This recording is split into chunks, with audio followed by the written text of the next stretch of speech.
I'm Jill Hartke, curator of digital collections at the Albuquerque Museum. And I'm Carlo Ortega, curatorial assistant of digital collections. We're ending our video series today by talking about storytelling using archival collections.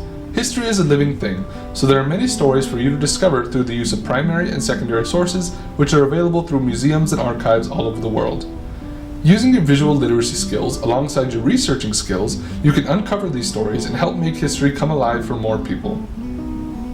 Here at the museum, we spend a lot of our time telling the stories behind our collection. We've created a visual podcast series called Picture This, where we highlight the amazing stories behind these photographs. We use all the same tools that we've shared with you throughout these videos. We read a photograph, look for clues about primary and secondary sources, and then we share these stories through research appointments, museum exhibits, and our podcasts. We're going to use this last video to share with you a bit more about how we create our visual podcasts in the hope that it might inspire you to share the stories you learn in archives too. Here's an example of a photograph that sparked one of our Picture This episodes. Go ahead and read this photograph. What do you see? When do you think this was taken? Where do you think this was taken? Do you have any sense of emotion around this photograph? Here are some clues. We don't have identities for any of the people in the photograph, and we only have the print, not the negative. It's part of a collection of photographs related to Loveless Clinic in Albuquerque, New Mexico. This photograph was taken in 1959. If you use those details and dug into the history of the Loveless Clinic, you would find that on February 7, 1959, physical testing of the first 32 candidates for NASA's Mercury space program began at Loveless Clinic in Albuquerque, New Mexico.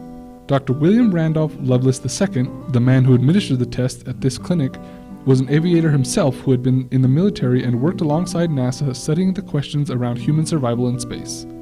This program was the beginning of the United States space program, and the candidates, all men, were put through a variety of mental and physical tests over the course of 6 weeks. By the end of the tests, 7 men were chosen as NASA's first astronauts, known as the Mercury 7, including Alan Shepard, the first American in space in 1961, and John Glenn, who was the first American to orbit the Earth in 1962. By digging deeper into Dr. Lovelace's connection to the space industry, you would learn that he believed women were better suited to spaceflight than men, on account of their smaller stature. He couldn't get NASA's approval to test women as astronaut candidates, so he began secretly testing 25 women at Loveless Clinic under the same conditions as the men. 13 women were ultimately qualified and were known as First Lady Astronaut Trainees, later called the Mercury 13. Jerry Cobb, seen here in a photograph also held in the Albuquerque Museum's Photo Archives, undergoes one of the tests. In order to complete the full testing of the women, Lovelace needed the military's support to use their equipment. The government refused, saying that NASA had no intention of considering the women for astronaut candidacy. The program for the women ended in 1962, and none of the Mercury 13 ever flew in space. When we decided to focus on Loveless Clinic for an episode of the podcast, we had 5 photographs that we could use to help illustrate the story. We dug deeply into NASA's history and the history of Dr. Lovelace and the Loveless Clinic to confirm the facts and get a broader picture of the context around our photographs. When it came time to record, we used an open source sound effect that could help us bring the story to life. All 7 men would fly in space. Alan Shepard would also walk on the moon as commander of Apollo 14. You are clear for launch, and with that, shut down your visors, O2 on, and prepare for ignition, 202. Copy that, and, initiating a full 10-4-4. None of these men could have reached these heights without making it through Dr. Lovelace's tests in Albuquerque. Don't shy away from making stories come to life in creative ways. Maybe you produce a podcast, or write a book, or maybe you create a painting or write a song. Archival collections are here for you to explore, learn about, and share in inspirational ways. Here's another example from our Picture This visual podcast, an episode about the USS Shenandoah. Most of the Albuquerque Museum's photo archive collection is centered upon events and stories about Albuquerque, New Mexico, but there are some outliers in the collection. Carlo was working on a small collection about airships and uncovered the history of the USS Shenandoah.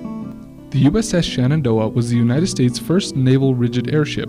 It served the United States from August 1923 to September 1925. Despite the crew of the Shenandoah numbering only 43, the ship was used as a tourism piece and was flown all over the nation. In the early morning of September 2nd, 1925, the ship was hit by a turbulent side wind that carried it upwards at a rate of 1,000 feet per minute. Having not been designed to withstand these atmospheric pressures, the hull twisted, broke apart, and was scattered over Caldwell, Ohio. The USS Shenandoah caught my eye while digging through the Albuquerque Museum's Photo Archive collection. Because we only have 3 images of the ship, I had to supplement my research with photos from elsewhere. While researching the Shenandoah, I used multiple online archives to get all of the information together. I used Chronicling America, the Newspaper Archive, and the Library of Congress database to get the research about the airship and its crew. A single archive may not house the entire story, but using multiple archives can ensure that you're looking at the best places to find the information on your research topic. We hope our experiences in storytelling might inspire you to dig into archives and share the stories you find. There are so many photographs and objects held in libraries, archives, and museums that we know very little about.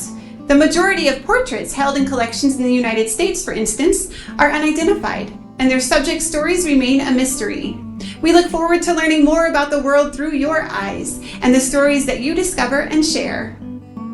Thanks for joining us at the Albuquerque Museum today, and good luck in the archives.